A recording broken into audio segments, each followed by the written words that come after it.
Hello and welcome to Melee's Turnwheel, the series that takes a retroactive look at the Fire Emblem series chapter by chapter. I'm your host, I'm a Melee Kirby, and today we're taking it back to chapters 10B, 11B, 12, and 12X of Fire Emblem, The Binding Blade. Just chilling, not really, nothing's really going on. I actually am recording this at a reasonable time instead of waiting until the last minute, so hopefully I will definitely have enough time to get this edited and uploaded for the weekend, but we will see. I'm going to go ahead and jump right into the question from last time, which was, what is your favorite Fog of War map in the series? And I got a pretty decent variety of answers over on both Twitter and Discord. I'm going to start with the Discord ones because I found those a little bit more interesting. No offense, Twitter people, but I saw a lot of people talking about the new Fog of War maps from Engage. And honestly, I don't really get it personally. I don't really see them as being any different than newer ones. I mean, older ones. I guess there are more, torches. Torches are a thing in other Fog of War maps in the series, but the Engage ones have torches scattered around pretty liberally. So there are patches where you can see better, which helps. I guess that's something to keep in mind. But other than that, I don't really agree. I think that the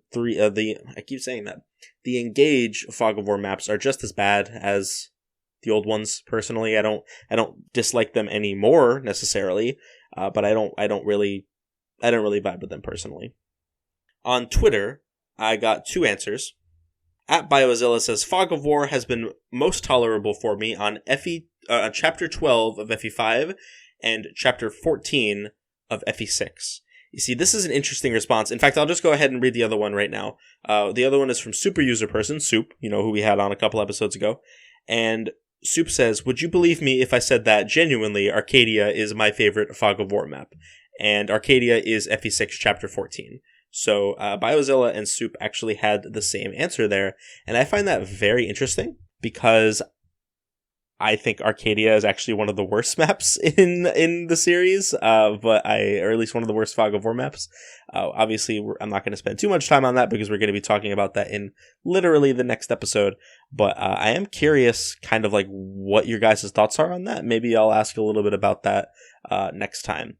But yeah, I find that interesting. FE5 Chapter 12 is also not too bad.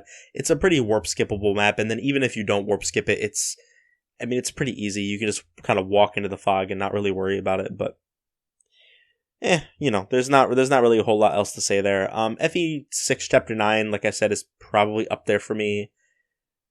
I'm trying to think if there's any other ones that really stand out to me as being like positive, or at least like not bad. I kind of like Ghost Ship from FE8. That one's not too bad. All the Tellius ones suck ass. I hate all of them. Yeah, I mean that's really all I got. They're mostly just bad. It's a bad gameplay mechanic. Who would have thought?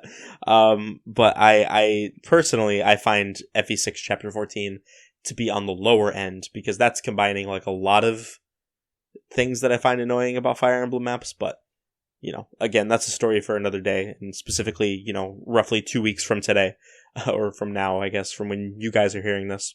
But yeah, FE6 Chapter 9 is definitely the one that comes to my mind. I might update this at some point in the future. Maybe I'll ask the same question again later on in the series. I don't know. I'm going to try to avoid repeat questions, but that might not be possible, which is a good segue into this episode's question. What I want to ask you guys this time is, what is your favorite route in this game, A route or B route? And I know that's, I said last time I probably wasn't going to ask that because it's a pretty basic answer. Most people say A route, but I'm curious to see, I guess to spice it up a little bit, maybe say why. Like, is there a reason? How do you feel about 10A versus 11B? Obviously 11A is the main one, but there are other maps there too that are worth talking about. So I definitely am curious what your guys' thoughts are. The main reason that I kind of went back on this is because it occurred to me that by the end of the series, I'm going to need well over 100 questions for these episodes, and I definitely don't think it's worth, trying to be super creative and original in every single one. Like, sometimes, if it ain't broke, don't fix it. So I want to know, do you prefer A route or B route? I'm going to ask the same thing for the... I'm going to actually have a backlog of questions towards the end of the game there, because I'm going to ask, like, Ilya versus Sake. I'm going to ask, what's your favorite Gaiden chapter? And I'm going to ask, who's your favorite character in The Binding Blade? So that'll be interesting, but I'll figure it out. Speaking of the Ilya Sake route split, I guess I should mention this before we get into our chapters for the episode. So I was doing a little research online, and I might have mentioned this earlier in some episode of the podcast, I'm not sure, but I've always been under the impression, and I think it's like kind of a misconception online and in like Fire Emblem community spaces, that for the route split, the Sake-Ilya route split, if you kill off your characters, so if you kill off Shanna and Tate, their EXP resets to 0. So you can get Sue like 10 EXP and get Shin no EXP, but then if you kill Shanna and Tate, then they reset to 0, so it doesn't matter, you go to Sake anyway.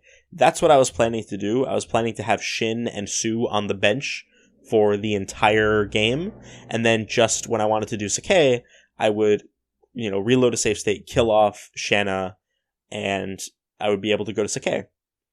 Now, unfortunately, that is not how it works.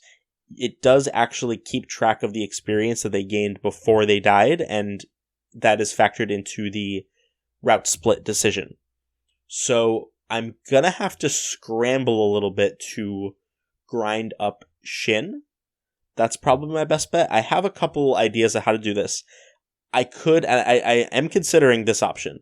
I might arena grind and use save states to do it. I really don't want to arena grind without save states. It is possible, but I don't feel comfortable doing it, especially since the only arena between now and the route split is at the end of chapter 13, I think. So it's not really worth, risking having to redo the entire chapter just for that. So that's option 1. I'm going to save that as my last resort. I don't really want to have to use save states, but I prefer the rule of going to every map, playing every map, and experiencing every map so I could talk about it in more detail. I prefer to like that rule kind of like takes priority over the no save state rule, especially if it's for something so minor. Like I'm not using it to cheese any maps or anything like that. It's just to make sure that I can get the route split. So, I would compare it to the fact that I use save states to like reload and then go through the other route split. To me, it's the same vein, but I try to use them sparingly, so I might not do that. The other option I'm considering is, well, first of all, I'm on normal mode. Normal mode isn't that hard, so I'm thinking I could just like use Shin. I'm on chapter 13 now. You get him in chapter 9. That's not a huge setback. Like I can still probably use Shin. But failing that, the other thing I can do is boss abuse. Chapter 13 has a particularly abusable boss because his weapon is very easily breakable. So if I wanted to, I could just get Shin, up to a decent level on the boss of chapter 13. But I'm not 100% sure. Don't really know what I want to do. It doesn't particularly matter. You guys it's going to be pretty seamless for you guys anyway. But yeah, so I just wanted to keep you guys in the loop about that, because, yeah, I mean, it's something that's going to factor into some decisions I make with how I play the maps going forward. The other thing that I should mention, well, I guess this isn't really relevant right now, but talking about like not doing maps has got me thinking, and I'm pretty sure, unless there's any I'm forgetting, there's only one map in the series that I will not personally be playing, and that is the Eliwood mode exclusive map towards the end of the game where you get Durandal. It is a late game map, or at least, it's a late game map. I think it qualifies as late game. And I'm not playing through all of Eliwood route just to talk about one exclusive map. I'm just not doing it. The Eliwood map at the beginning of the game is fine because I can just, quickly load a save state. But the end game one, no, I can't do it. It's the only map in the entire I think literally the entire series that I will not be playing myself. I will, of course, talk about it still. I'll probably watch a Let's Play or look at, the wiki and talk a little. I mean, I have played the map before, so it's not like I don't have any experience with it, but it does feel a little weird. Maybe I will play Ellawood mode. If I do Ellawood normal, it's so easy. I could probably just, beeline through it in a day. I have to think about it. I don't know. It's, again, we have a whole other game to talk about this. The only reason I'm even bringing it up is because we're on the subject of, possibly missing maps anyway. I would not have been, I'm glad I caught this when I did, because if this came later, if I didn't learn this until it was time for the route split, you guys would not be hearing me talk about Sakai. I can tell you that much, because I'm not reloading, to talk about the entire route split, but. Yeah, I just wanted to let you guys know, I do think that I'm going to be able to play literally every other map in the series. Possibly excluding, DLC, but at least every main story map in the entire series, except Ellawood mode, FE7, chapter, whatever it is, I don't know. The one where you get Durandal, it takes place in the chapter 8X cave, basically, so it's, I don't know. I'm playing Hector mode for that, so. Doesn't really matter. I'm sure you guys don't care that much. It's just, it's a matter of pride for me. So maybe I will just play Ellawood mode. I'm not sure, but don't count on it. Anyway, we're over 10 minutes in and I am rambling. So we're going to go ahead and get into our chapters for the episode, starting with chapter 10B, Amidst a Struggle.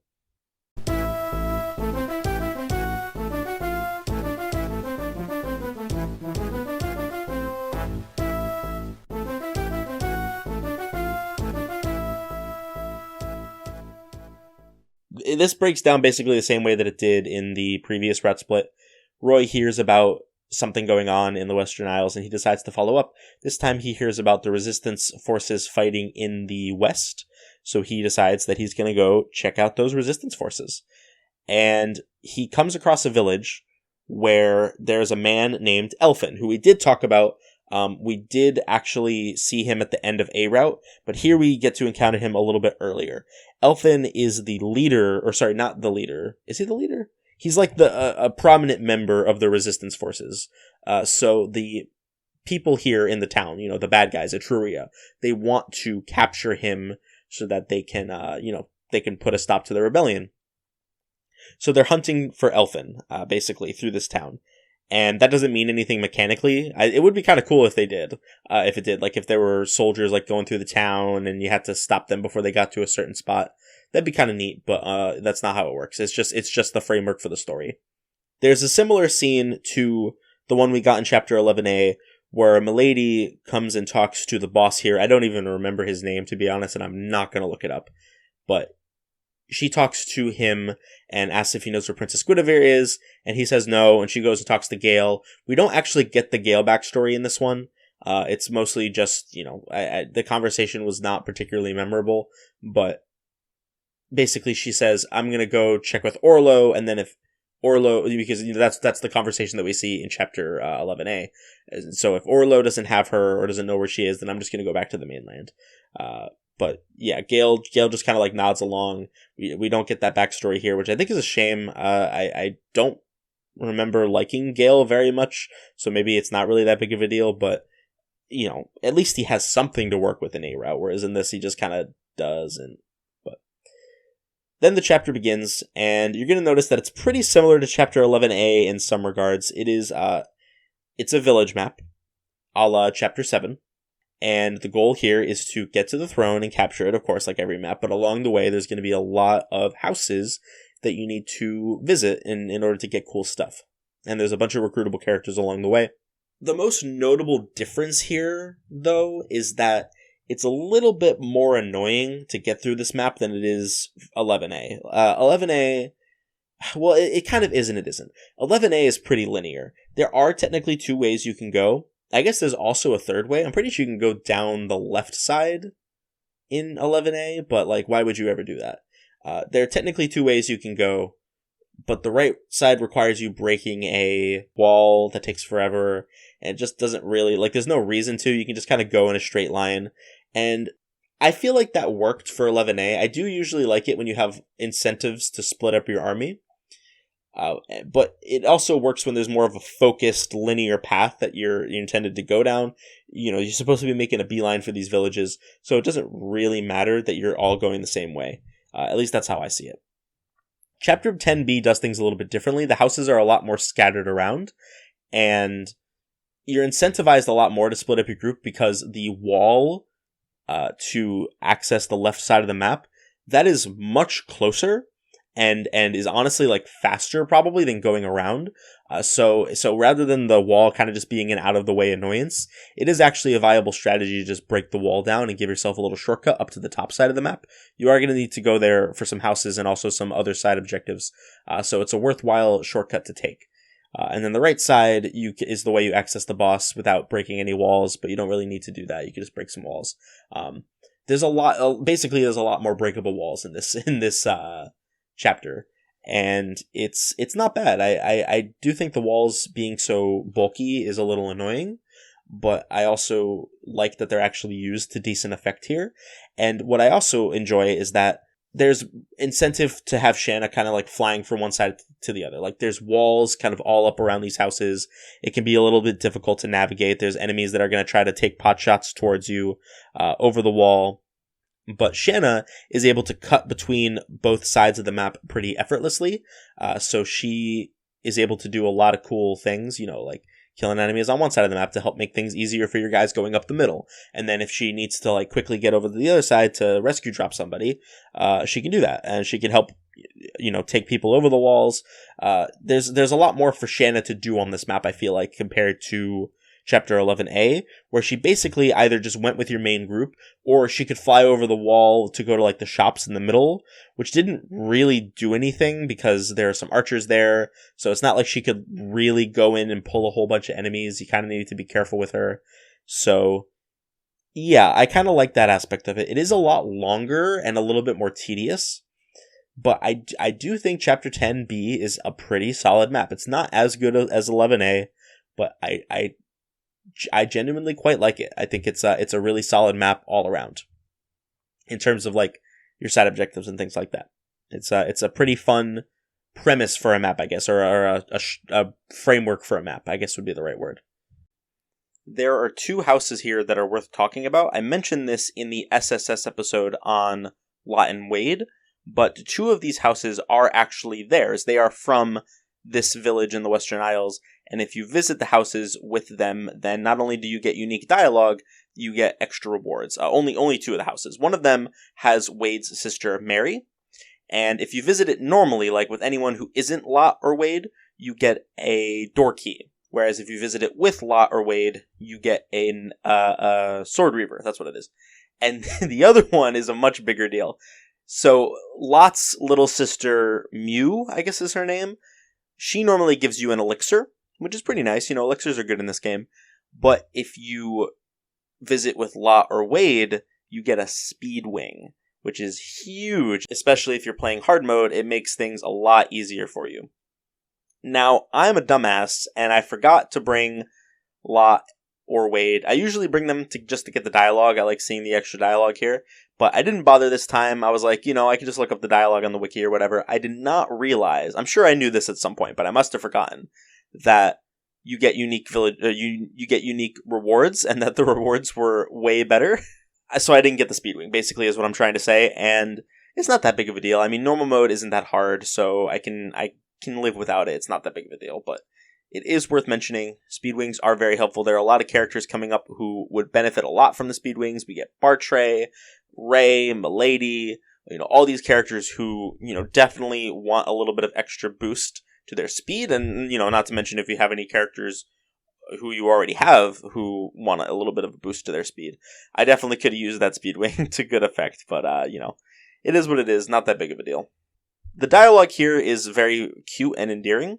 I particularly want to draw attention to Wade's conversation with Lot's sister, and then Lot's conversation with Wade's sister. So Wade, we talked about this in the SSS support, but Wade is honestly, at least he presents himself as being kind of childlike intellectually. So this conversation with Mew is so funny because he's talking to this 8-year-old, and I don't know, it's just very funny. It's like two children talking to each other. At one point he says, "It's dangerous here, go hide in the hills," and Mew pauses for a second and says, "Alone?" And of course Wade then says, "Oh, well, my sister will take you," but I just think that's funny that Mew legitimately was like, you're not serious right now, are you? But I thought it was cute. Of course, Lot's conversation with her is also very cute, but it's a lot more standard, what you would expect. Now, interestingly, the conversation between Lot and Mary, who is Wade's sister, has something of a romantic undertone to it, which I could be misremembering, but I don't think that ever came up in their supports, Lot or Wade's support with each other. And, again, I might be misremembering, or maybe there was something in there that I just didn't notice at the time, but there's definitely some kind of, some feelings in here, I feel like. I mean, she says, they're talking a little bit, and Lot says, I'll be back, and, I'll make sure to return to you guys, and Mary says, but I'll be waiting until eternity. And, there's just a little bit more. I don't know. I get the implication here that she has feelings for him, or he has feelings for her, it's reciprocal, whatever it may be. Which I think is cute. And it's interesting that doesn't even get brought up in their support. It's like, this is the only opportunity you have to pick up on that. And it's still, pretty subtle, I would say. So I like it. I think that's a cool little detail.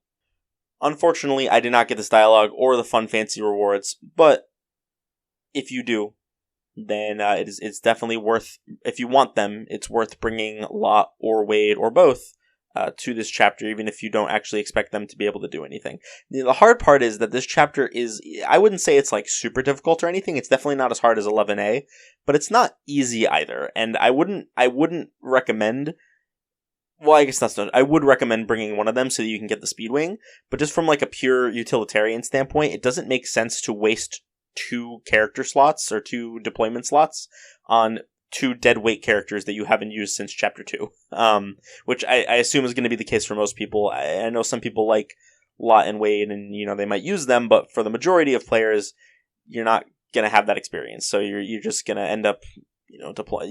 Most people aren't even going to think to deploy Lot and Wade here, because there's like, I guess because both of the houses mention them by name. Like if you visit Lot's house, Mew mentions Lot, and if you visit Wade's house, Mary mentions Wade. So you could reset and bring them, I guess. I guess that's supposed to be your hint.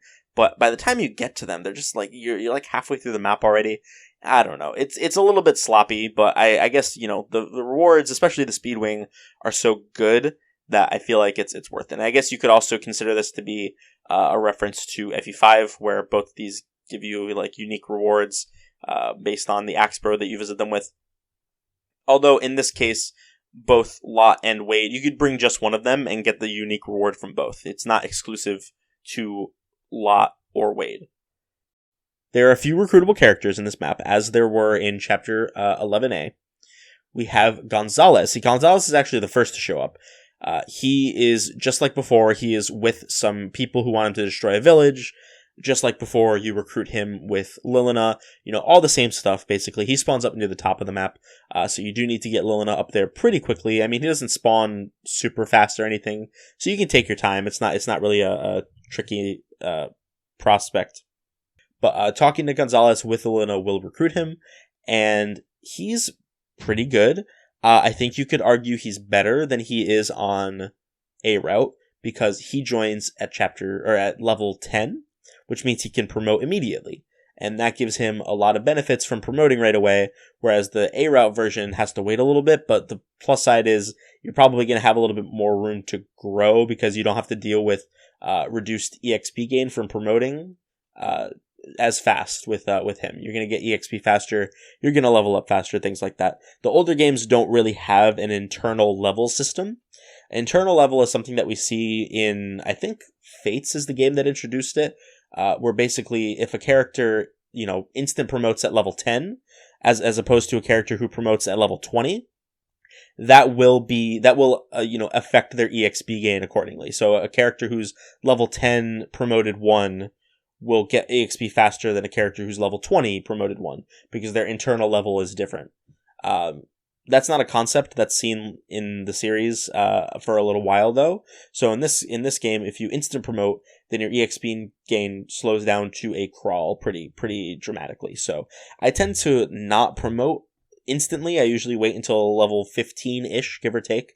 But obviously, if you want that, the option is there. It makes Gonzalez a lot more viable in the short term, whereas I think A route makes him maybe not a lot more viable in the long term, but definitely like a fair bit more viable in the long term. So it kind of depends on how you want to go about training Gonzalez, I suppose. Next up, we have Klein and Tate. I'm not even going to bother talking about these guys because we already talked about them in A route, and they don't really have any differences in their stats like Gonzalez did. Well, so I should mention, Gonzalez actually has identical stats on B route compared to A route, which is why I'm like, he doesn't get those extra levels, and those are like added to his stats like averages. No, he just has the exact same stats. So it is a little weird to see compared to from A route to B route. But Klein and Tate don't really have those issues. I think like the stat variance can be like a little bit different, but but I think that's only on hard mode anyway, so it doesn't matter.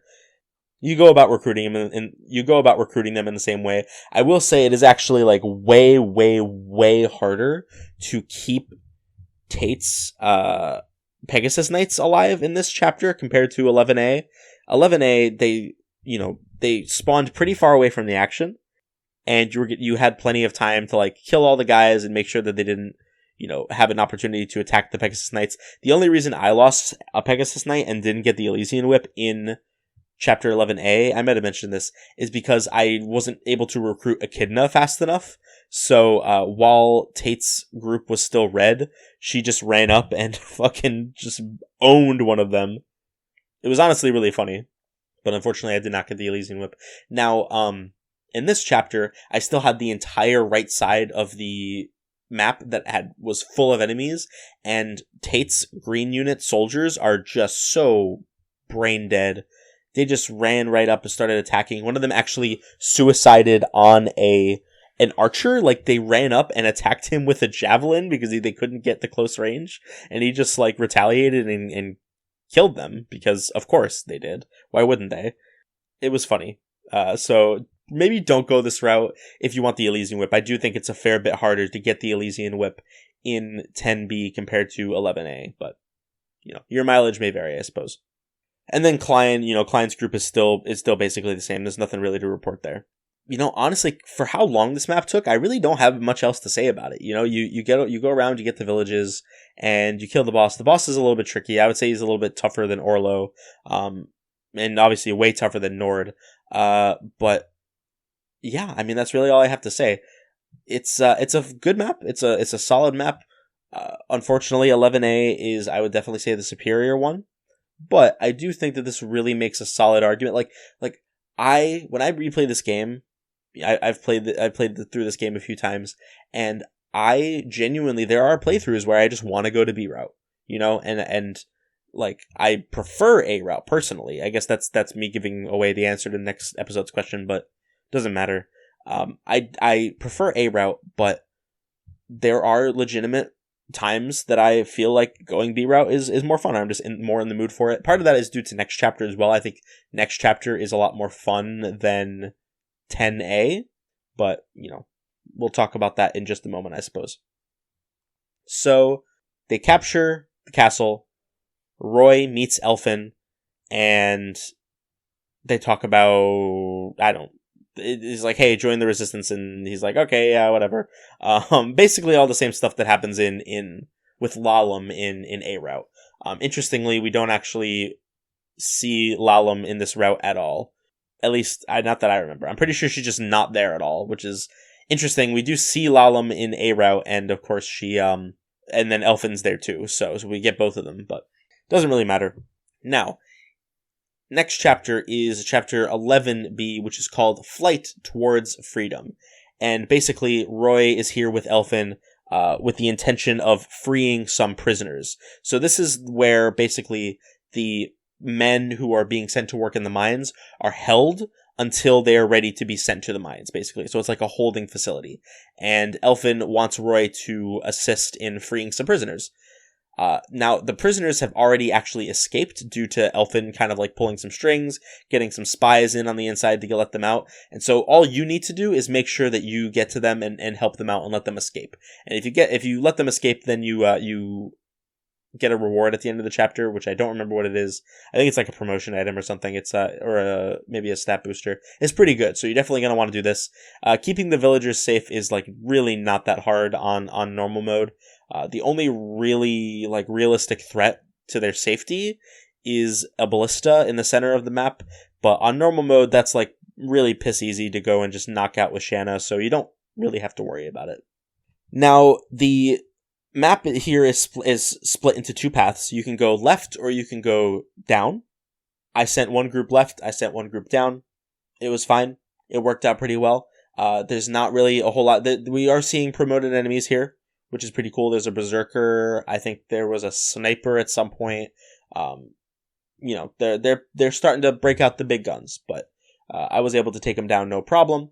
A lot of my units are doing pretty well, especially in A route. I'm getting ahead of myself a little bit, but I did end up continuing from A route. There's not really, there's ballista here. That other than the one in the center of the map, there's also one near the bottom that you can take care of. It's really straightforward. I actually found this map to be really, really easy, and it did not take me very long to beat. Chapter 10A, I would say, is a bit harder, but still not too bad. The enemy density is a lot higher in 10A, I feel like, and then the enemies are about as strong, so, And this is where we get our other characters for this route split. So we get Geese pretty early on. I'm pretty sure this is literally the exact same cutscene with the exact same dialogue. He leaves the village, you talk to him with Roy, you recruit him. Everything I said about him on A route applies on B route as well. So really nothing to report there. Oh, I did forget to mention Elfin. Elfin is B route exclusive. He is the equivalent of Lalum on A route. He is a bard, which in earlier games actually was different. You had like Lewin and then Homer, who were basically mages, is what Bard was in the older games. But no, in this game, Bard is just Dancer. It's just functionally identical to the Dancer class, which is what Lalum is. So Elfin is the Lalum equivalent, which is good. Dancers are great. I already explained why. I think there's like some slight differences in their stats, but nothing that actually matters in any capacity. You're just going to be using them to dance anyway, so their stats really, really don't matter. Once you get a solid few turns into the map, these guys take a while to show up. I was actually almost done by the time they got here. We see one other new unit, and this is another B route exclusive. His name is Bartre. Bartre is the equivalent in B route to A route's Echidna. Rather than being a warrior, though, rather than being a hero, he is a warrior. He joins with A axes and I think like D or C bows. D bows for sure. And he's okay. I would definitely say Echidna is better, but also Bartre has his uses as well. He is a very, very, very strong boy. He has 22 base strength, whereas some of my characters aren't even cracking double digits yet. Now, practically, his offense is a lot lower on paper, or a lot lower in practice than it is on paper, because he can't double. He's pretty slow. But he's beefy, he's bulky, he takes a lot of damage, he does a lot of damage, and honestly, like, he's pretty solid. I don't really have much to say about him, other than, like, worse Echidna, maybe, but he's still pretty good. I can respect that. You recruit him, by the way, by talking to him with Fur, who is his daughter. So Bartre, I don't know why Fur's dad is just chilling in the Western Isles. I guess we'll see some of that more with his supports. Bartre, weirdly enough, I don't know why they picked him of all people. Bartre is one of the few characters to return in the prequel Fire Emblem 7, where we kind of see him just chilling in Faerie. So we do kind of get more history on him in a later game.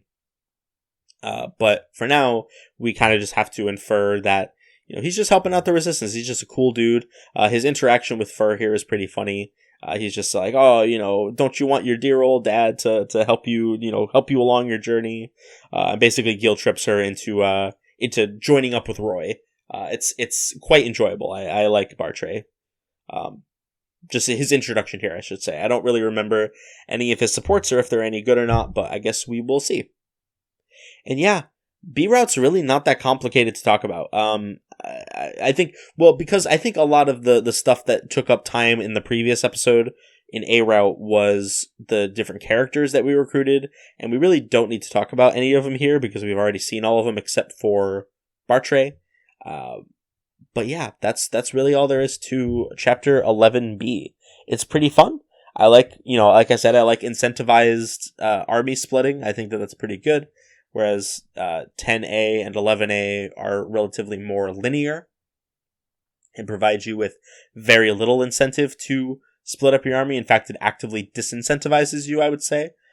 So I enjoy playing 11B every now and again, just to mix things up. Again, I generally prefer A Route, but I do think B Route has some valid reasons to be played, and I'll go back to B Route every now and again. So B Route done. That was fast. We're not even, we're like barely a half an hour into the episode, and we're already done with 2 of our 4 maps. But the next 2 are going to take a little bit longer to get into. So let's go ahead and start talking about Chapter 12, which is called The True Enemy. So this is partially the end of last chapter as well, but basically Elfin does the same thing that he did last time, which, he gives Roy that little test and says, oh, Faray or Lycia might be in danger, but Roy says, I don't care. We need to help the people on the Western Isles because I trust that my people on the mainland will help us, but the people here only have us to rely on, that sort of thing. Same concept as what happened in the previous episode, yeah, so 11A. And then Elfin directs Roy to go to Jutes or Utes, I don't know how to pronounce it, but the capital of the Western Isles, basically, where Lord Accardo is sitting in his throne, and profiting off of the suffering and slavery of so many people here on the Western Isles. So Roy attacks Jutes and is hoping to oust Etruria out of their power here, basically.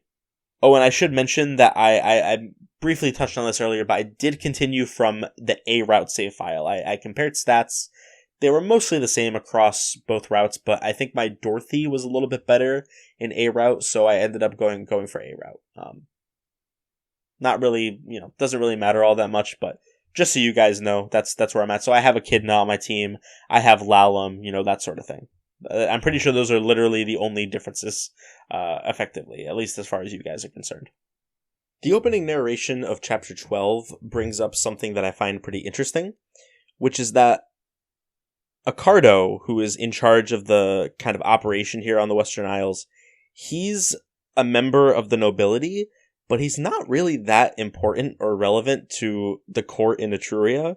So Elfin speculates that they should be able to just kill him without any serious repercussions, or at least, comparatively, as opposed if they killed someone like Accardo, or not Accardo, Roritz, or someone similar, so they can kind of just get away with this, which I think is funny. He's kind of a loser, and that's kind of exemplified in a minute as well when we actually get to see him for the first time.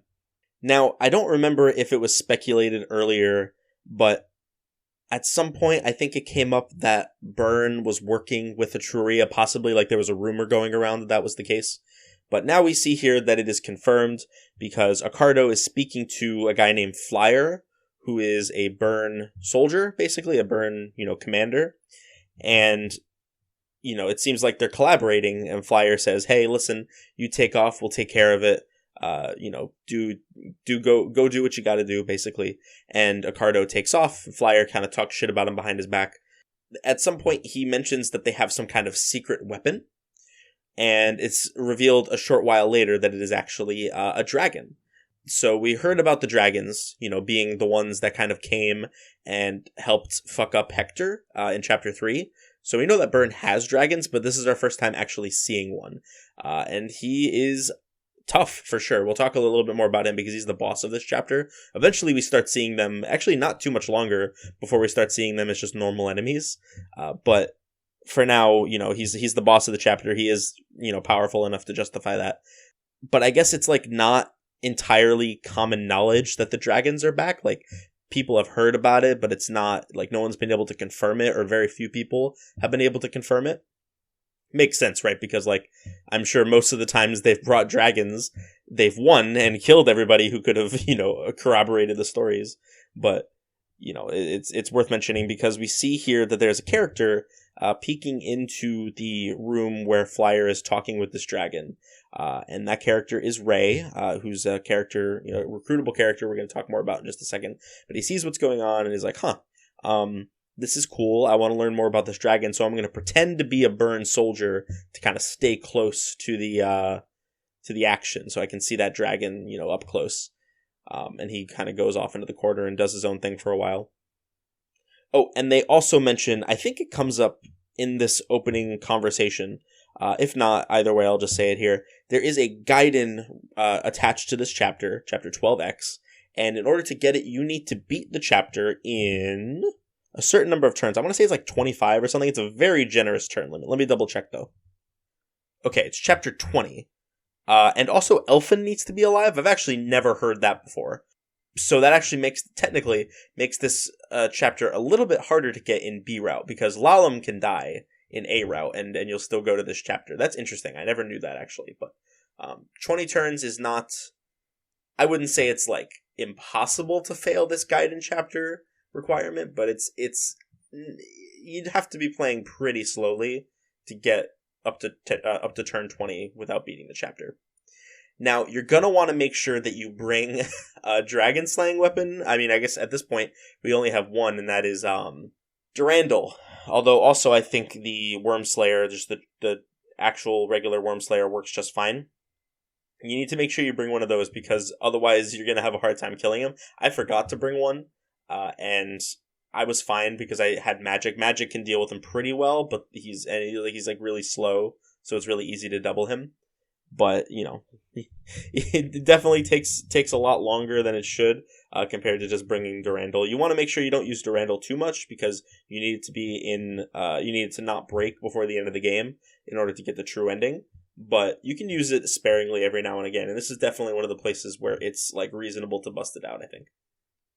So once you're all set with the battle preparations and everything like that, you can go ahead and start the chapter. Your army is going to start off split into two, and both kind of have to like deal with some stuff going on either side. There's a couple of treasure rooms, chests, and things like that. The centerpiece of this map, though, is that there is it's kind of a series of narrow hallways with enemies peppered throughout, like inside the walls. They're in your walls. And they can attack you from 2 range, and you have to your list of viable 1-2 range options in this game is actually pretty low. Javelins and hand axes are so inaccurate and don't do a lot of damage. Bows are nice, obviously, but you're probably not going to be using a lot of bow units. Magic is good, but a lot of the guys in here have high resistance, and then the ones that don't are probably going to hit your squishy mages pretty hard, so there's not a lot of like great ideal options for dealing with them. There is a wall that you can break, which makes it that you can go inside and just, like start killing them at one range. You don't have to deal with them. That is a viable option. I've never done that before, though, because the wall is so tanky. It takes, it has 100 HP like every other wall in this game. And it's also guarded by a sniper. So unless you're attacking it at 2 range, there's only one tile you can attack it from that's like safe from the archer, or the sniper rather, and the sniper hits pretty hard. So I usually just leave it there and deal with the consequences. It's not usually too bad to just like kill them or tank their attacks off. But it's interesting, I kind of like that idea of like, it reminds me a little bit of, they built a whole chapter around this concept in FE5, Balustraria, which is, like it was even named after the concept of being able to shoot people through walls. So they kind of like repeat that idea here, and I think it's interesting. A little bit annoying, but not in a bad way. Like it encourages you to come up with a counterplay here. which some people might be able to do, others might not. I like it. Now, there are 2 recruitable characters in this chapter, one of which we've actually seen before, and it's Kath. Good old Kath. She is finally recruitable. So the way that she works, and I've kind of like alluded to this, but I'm going to explain right here how she actually works. So in various chapters throughout FE6, Kath will show up. We've obviously seen her in chapter 6. We've seen her in chapter 8. And now she's in chapter 12. I think she's also in chapter 16. I want to say she's in chapter 20, regardless of the route that you play. And then chapter 22. So she's in 6 maps total across the game, I think. Like, give or take. There might be one I'm forgetting, or maybe she isn't actually in chapter 20. I don't remember. Regardless, she will join you after you speak to her with Roy 3 times. So the earliest that you can get her is in this chapter, chapter 12. And that's what I usually do. Some people just kill her off, which is viable. Because I think in chapter 8, she causes more thieves to spawn, so she's a little bit annoying. But if you actually want to recruit her, like I did, she is, this is the earliest you can get her. Theoretically, if you waited, you could get her as late as chapter 22, like literally the last chapter of the game if you're not doing the true ending. So she gets around. She's kind of all over the place. But the earliest you can get her is here, and I think that's where most people are going to get her if they get her at all. Now, let's talk about... I've mentioned that I actually do like Kath as a character. I think her introduction is pretty strong. I like her conversations with Roy prior to when she joins, and I'm very excited. She's going to be, if you remember, in the next SSS episode, so we'll talk more about her character then. But in terms of gameplay, I have to say Kath is, really, really comically bad. I really don't know what they were thinking with this. She has such bad base stats. I think she has 3 base speed and D rank swords at base. Her growth rates are fine for this game, but they're not high compared to Chad's, or even Astor. I think has comparable or better growths than her. And of course, on top of all of that, she can't even promote. She can't even become a promoted unit. So even if you train her, you put as many levels into her as you can, she's still going to come out looking really bad. And, it's ultimately not really worth using her. I do like her, and I actually just did a draft of FE6, a randomizer that I recruited her, or I drafted her. I haven't actually gotten to her yet. We just started this. I finished drafting literally an hour ago or so. So I don't know what she's actually like, but we'll see, I guess. Anyway, she's pretty good. I've been doing this thing where, as a character, I've been doing this thing on the subreddit. I don't really use Reddit very much anymore, but every time I've finished one of the games, I've gone on and I've changed my flair to the character from the most recent game on the podcast that I came away liking a lot more than I expected. So for FE4, I changed it to Shannon, and FE5, I changed it to Abel. And I have a hunch, I could be wrong, but I have a hunch that when I finish FE6, I'm going to change it to her. I still need to read her supports. I just she made a really strong impression on me in the Chapter 8 conversation, so maybe I'm hyping her up a little bit too much, but I'm really excited to see more of her supports, because I think she has the potential to be a really great character. I'm excited to learn more about her.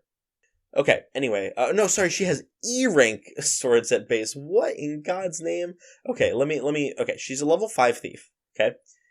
3 base strength, 16 HP, 2 defense, 1 resistance, 5 constitution. 11 speed. 11 speed isn't even good at this point in the game. She's fucking awful. And if she had 100% growth rates across the board, she would still be awful, but at least she'd be kind of fun to use, I guess. But no, she has 80 HP, 40 strength, 45 skill, 85 speed, which is really high, but 50% luck, 15% defense, and 20% resistance.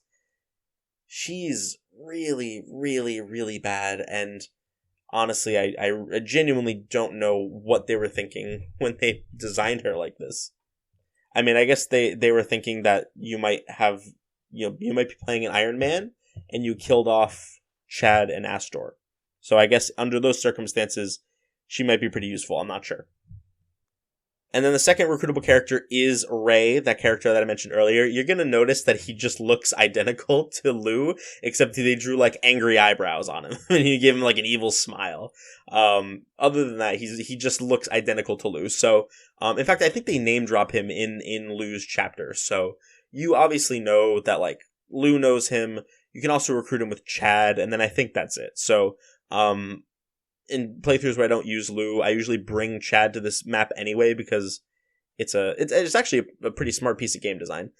Because you're probably going to bring bring Chad to this chapter anyway, because he's a thief. And it's useful to be able to loot the chests. So you're much more likely to have Chad, compared to like, if you're not using Lou. I don't know. You get what I'm trying to say. There's a pretty high likelihood that you're bringing Chad to this map, which makes it easy to recruit Ray. And Ray is a shaman, otherwise known as a dark mage. Now, unlike FE5, we do actually get a decent number of these guys in FE6. We get 3 total. We get 2 unpromoted shamans, and then a promoted druid later in the game. I do actually like the change in name from shaman to, or from dark mage to shaman, and from sorcerer to druid. I think that is an interesting like flavor thing that we'll talk more about in FE7. But in general, the concept of like dark magic not necessarily being evil, but more like primordial, eldritch, kind of like in nature. Like I think that's a cool idea, and I think that's kind of reflected. Like he's like shaman and druid aren't traditionally like. I mean, granted, they're not usually portrayed well or, like, kindly. They're often stereotyped, but they're not usually portrayed as, like, straight up evil, especially not nowadays. So I do like that the connotation change is pretty significant. But anyway, in terms of the druids in this game, it's kind of funny because they did it in a really interesting way. One of them is a contender for the worst unit in the entire series. She's so bad and everywhere. We'll talk about her in a later episode. I think next episode, actually. And then the pre-promoted druid is honestly really, really good because she has good bases and fantastic weapon ranks, and just in general is a great unit and has a lot of great utility. And Ray basically sits right in the middle. He is perfectly fine. He's salvageable, but I would say he's like definitely below average for this point in the game. His bases are not good. By any they're not terrible, but they're not standout. He is slow. He gets doubled. His con isn't very good. I think dark tomes are super light in this game. All the tomes are super light in this game. So I don't even know if he gets weighed down by any of his tomes, but probably at least a little bit. So he can be a little bit tricky to use, but as far as like bad characters in FE6 go, you can definitely do way, way, way worse. Ray is fine. He's okay. And I like using him. I haven't used them in a while, but I used to use him on like every playthrough, and I'm definitely going to use him on this one as well. So look forward to that. I'm sure I will be reporting back on how good he's doing. My Lou, by the way, I forgot to mention this earlier. I did not realize, like, for a while, but my Lou is crazy, crazy good. He has like +5 in speed from his averages. It's insane. I didn't give him any stat boosters, so I have no idea how he. I guess I just got lucky, but damn, he's really, really good. I mentioned I was talking with my buddies, and talking about Henning, and I was like, yeah, Henning on normal mode isn't too bad, and they were like, oh no, he's still pretty strong, and I was like, yeah, well, Lewin packs him up no problem. He like doubled and did like 8 damage. And they're like, what the fuck are you talking about? And I went and checked. And yeah, my Lou does not have enough speed to double Henning on average at the level he was at. He had like at that point he probably had like +3 or 4 speed. It was kind of fucking insane. Anyway, just thought I'd share that little tidbit. My other characters are doing alright as well. But yeah, Ray's fine. He's not too bad. And I like using him. So I'm going to continue using him. And yeah, so that's really all there is to say about this map. You progress through, you get all the treasure. There's some reinforcements that come, but they make it very clear when you lose the Gaiden, because they'll be like, yeah, we sealed up that old cave. Yeah, they'll never get in there now. So you just, if you see that, then reset the chapter. But Otherwise, it's fine. It's not a great map, but it's fine. It's all right. It's pretty decent. The killing the dragon is like the hardest part for sure. But if you remembered to bring Durandal, if you weren't a dumbass like me and forgot to bring any dragon slaying weapons, then you're fine. And even if you do, if you have a decent mage, then they're fine too. Like, they're really, really tanky. They have a ton of HP, a ton of defense. So your regular, like, my strongest characters were like Shanna with a silver lance, Marcus with a silver lance. Like, I had some pretty powerhouse guys, and they were just doing like no damage to this dragon. So you really need magic or a dragon slaying weapon. I guess theoretically it's possible to get soft locked here, but I think you get a Worm Slayer in like one of the village chapters. So as long as you get that, like, they make it pretty likely that you'll get that. And obviously you'll always have Roy, who's probably gotten enough kills to use the Worm Slayer by now, if you're just like an average player. So I think they put in some good contingencies here. So I'm not going to complain about like being able to get soft locked. It's not very likely, but I just, it's worth mentioning because they beefed this dragon to shit. He's really, really strong. Okay, so that's basically all there is to say about this map. They kill the dragon, they capture the throne, and the cutscene that follows is actually pretty fun and cool. It's a good character moment for Roy, because what happens is that they beat the dragon, and Roy is like, Burn has like dozens or hundreds of these things? We are fucked! Like, he's freaking out because that one dragon was so hard to kill, and he's like, we can't do this. If there are a bunch more of these guys, I have no idea what we're gonna do. But Elfin, talks to him, calms him down, gets him to relax a little bit, and Roy regains his composure. I just think it's a very human moment for a character that has not had many up to this point. I mean, he had the scene with Percival that I really liked, and I think kind of made him feel a little bit more relatable. He's like in awe at Percival's presence, which I think is fun. And this is another one. Like, Roy has some really good moments, but for the most part, I've mostly just kind of been like, he's like okay, a little bit generic, a little bit boring, but it is what it is. Maybe he'll continue to get better as the story goes on. Anyway, Elfin kind of like debriefs with Roy, and they say like, yeah, okay, so this confirms that Burn is working with them, etc., etc. Elfin tells them about another legendary weapon. This one is the Thunder Axe Irvin, or not Irvin. That's Ike's axe. So it's Armad's. And as long as you have successfully beaten the chapter in the required turn limit, then you're able to go, no problem.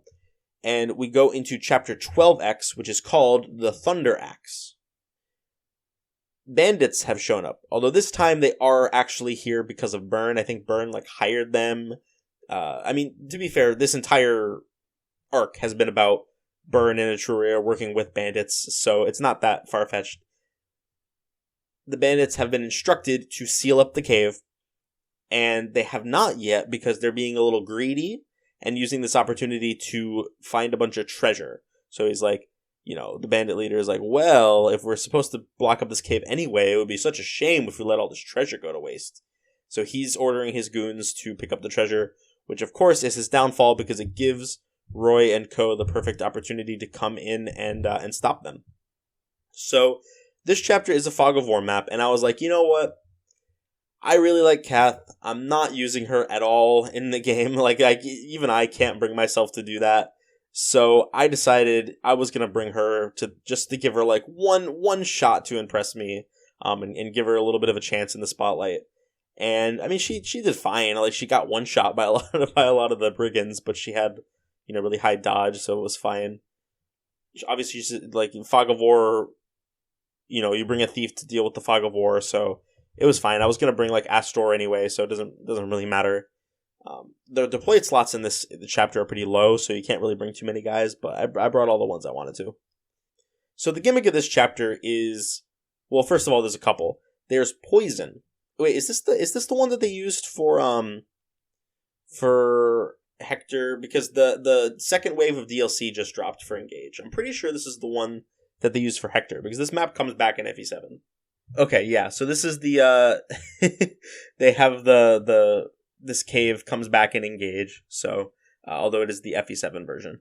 But basically, there's a cave, and there's a bunch of chests scattered around, and thieves are trying to get the stuff in the chests, so you gotta kill the thieves, you gotta open all the chests. There's some good stuff in here. I think there's like a red gem, a blue gem, and a white gem, so you got a lot of money in here.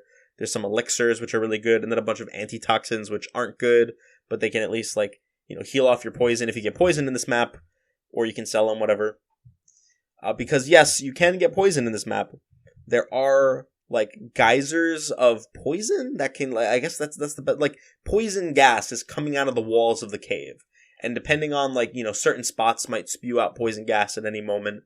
So if you stand in certain areas, then you can get poisoned. It's a little annoying. Poison is so non-effective in this game that it doesn't really matter. You can just tank it off. It heals after a few turns anyway. I don't like the fact that status conditions are permanent in FE5, but I think for poison, they could have definitely gotten away with making poison just like a permanent status condition that lasts the entire map, because it's just so useless otherwise. There's no inconvenience to being poisoned. It does like 10 total damage, and then it goes away. Doesn't really matter. The point is that you gotta dodge the poison geysers while you go around, get the chests, kill the thieves. There's like a Killing Edge Myrmidon somewhere around here that you gotta be careful of. It's fine. It's a extremely whatever map. It's not even like, there's no even in 8X, at least, there was like shortcuts you could take. Henning was like worth talking about. There's just really nothing worth talking about in this chapter. It's super forgettable, super lame, and I really don't like that they brought it back for FE7. I mean, I guess they kind of had to, because like he gets Armads in FE7, so why wouldn't they? But still, you kill the Berserker boss, and then that ends the chapter. I think this boss is like an effeminate gay stereotype. Although I think those were the later ones. Never mind. He just like he talks like this. He really drags out his words. They do this a couple times throughout the series. How do I word this? In chapter 14 of this game, we get a duo of warrior berserker guys. They're like bandit twins who kind of have like a fun, goofy personality. They have fun music that plays, and they show up, and that archetype gets repeated throughout the series. It comes back in FE7. It comes back in I want to say like FE9. It definitely comes back in Fates. It comes back in Engage, I think. So they do this a few times. Now, some instances combine this boss of Chapter 12X with the Chapter 14 guy, because in some instances they also like drag out their words and talk like this, and I don't really get it. But anyway, I've wrung out every possible interesting thing I could say about this chapter. 12X is like fine. It's extremely inoffensive. It's not bad. I would actually say I prefer it to 8X, because 8X is like obnoxious more than anything. 12X is just boring. So not really worth talking about it. A bit of an anticlimactic note to end on, unfortunately, but it is what it is. Not really a whole lot we can do about it. I mean, that's not true. I could have ended at 12 this time, or could have ended at 13, but no. We ended at 12X, so it is my fault. I apologize. Anyway, after this chapter's over, we get a cutscene where we find out that a coup d'etat has begun in Etruria. Rorits has decided to oust the king. I think they actually already killed the king, and are currently trying to, stage a coup and take over Etruria. And Roy is immediately worried about like Cecilia and they didn't kill the king. They took the king hostage. So now Cecilia, Percival, and Douglas are completely under Rorits' thumb, because if they don't do what he says, he's just going to kill the king. So that's a conflict that we're going to have to deal with soon. And they've also gone full mask off in like allying themselves with Byrne and deciding that, they're going to team up. And Merlinus muses that like, oh god, like the two biggest superpowers on the continent are teaming up. We're fucked. It's game over, man. So they decide that the next thing that they're going to do is head back to the mainland and see if they can sort things out. And that is the end of the chapter. So next time we're going to be taking a look at chapters 13, 14, and 14X. So, we kind of start this whole coup d'etat thing and then head into Arcadia, which will be fun. And we'll see how that plays out. We'll get a few memorable new characters to talk about. All the good stuff. You know how it is. In terms of this episode, I would say the best chapter... Chapter 12 is pretty good. I would say also Chapter 10A is pretty fun. It's definitely one of those two. Chapter 10A is definitely a bit more of a hassle, I guess, or an ordeal, I suppose. It's really, really big and takes a while, but I do like the kind of the dynamic of having these two separate sides of the map that Shanna can fly between, and there's stuff going on at the top, at the bottom, and you got all these houses to visit. Compared to 11A just being a straight linear path. I do like that, but I honestly think I might give it to Chapter 12 because I do like the set piece of having to figure out how to get through the narrow hallways without taking too much damage. It's pretty fun, and then being on a time limit helps, of course, not just on a time limit for the Gaiden, but also on a time limit to make sure that you can get Kath, which is a real concern because Roy. The group that Roy always starts with is further away from Kath. If you could switch Roy to the right-hand group, getting to Kath would be absolutely no problem, but you can't do that. So you do need to rush Roy to the top a little bit, and that means you kind of have to play a little bit aggressively if you want to recruit Kath, which I like. I don't know. It's a pretty fun map, so I'm going to give it to Chapter 12.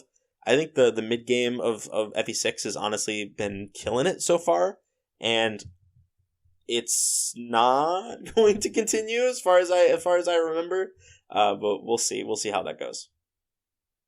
Anyway, Chapter 12 winner for this episode, but Chapter 11A is still going to be our reigning champ because I do think that Chapter 11A is a contender for the best map in the game. It's really, really, really good.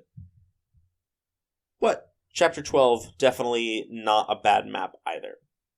Now let's check on that news. Anything news related? Let's take a look. Again, don't really talk about hero stuff very much, but that FEH banner that just came out with Valencia on it, peak. Absolutely peak. Choose Your Legends was really funny this year. We got Soren, which is great. I love Soren. And Robin, I don't mind Robin too much. I'm surprised it took this long for female Corrin to win. And then first place was this fucking Heroes OC that I've never heard of. I think people in general just kind of lukewarm on Choose Your Legends this year. So not a whole lot really to talk about there, I don't think. Okay. I think that's it, actually. It's all engaged stuff, so not much going on in the news realm. I hope you guys are all enjoying Engage still. I know many people who have played the game multiple times.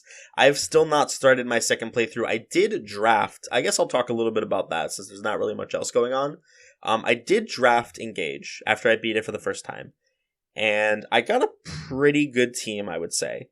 Let me take a look and see what units I got. Oh, and I don't think I drafted any of them. But I'm still gonna, give a spoiler warning because there's two late game recruits that are spoiler heavy, so just be aware of that. So if you haven't beaten the game, you might want to leave now. But I don't think I recruited, I drafted any of them, so it doesn't matter. Okay, so my team was, and this is on hard mode, so we weren't really I wasn't really too concerned about actually having good units. I tried to draft good units, but I also was more okay with drafting units that I actually liked. So I ended up getting Chloe, Alfred, Diamant, Citrine, Gold Mary, Louis, Tamara? Yeah, Tamara, and Lyndon. So pretty solid group all around, I would say. Tamara is garbage, and Lyndon isn't that bad. I'm actually really glad I got Lyndon because if you notice, I only have 2 magic units. So I was really hoping that I would get Lind, and I did. So that was Lyndon, and I did. So that was good. And then the free units, of course, are Alir, and then we made Fram free because first early game healer I feel should just always be free, and then Seedall and Vander are also free, the Jagan and the Dancer. Pretty standard draft stuff, I would say. So I haven't started this yet. I might get around to it at some point. But I was pretty lukewarm on Engage, so I'm not really in a rush to replay it, but I'm sure I will at some point. It was a fun game. I think that's all I have for you guys this time. I already talked a little bit of the draft I just finished. I did start playing Trails of Cold Steel, but I haven't gotten very far in. And I wanted to go play it tonight, but I decided no, I'll finish recording so that I can edit and put it out tomorrow. I'm gonna try to avoid having episodes be late because of Trails again, at least anytime in the near future. Let's see, am I doing anything else? No, not really. So yeah, I think I'm good. Go ahead and make sure you leave your answer to this episode's question at iMadeMeleeKirby or turnwheelpodcast@gmail.com. You can email that as well. And I will be sure to talk about that in the next episode. Until then, I hope you all have a great rest of your day, and I will see you all next time. Bye-bye.